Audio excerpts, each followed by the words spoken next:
હાસોડ તાલુકાના ઇલાવ ગામના 15 કાવડ યાત્રીઓ વૈજનાથ જ્યોતિર્લિંગ જવા નીકળ્યા હતા। 28 દિવસમાં રોજ 50 કિલોમીટર ચાલીને કાશી વિશ્વનાથ પરલી વૈજનાથની યાત્રા કરશે। 1700 કિલોમીટરની લાંબી યાત્રાનો પ્રારંભ કર્યો હતો। હાસોડ તાલુકાના ઇલાવ ગામના 15 કાવડ યાત્રીએ 1700 કિલોમીટરની લાંબી યાત્રાનો પ્રારંભ કર્યો છે।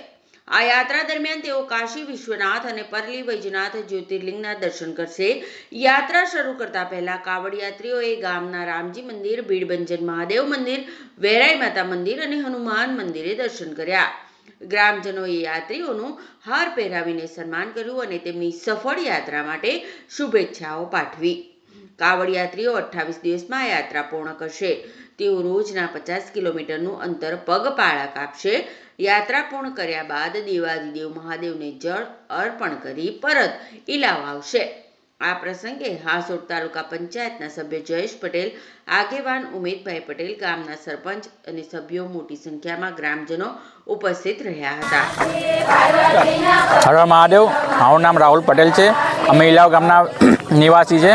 અમે આજે અમે કાવડ યાત્રા લઈને અમે કાશી વિશ્વનાથથી અને વેદનાથ 2 જ્યોતિર્લિંગ અમે કરવાના છે।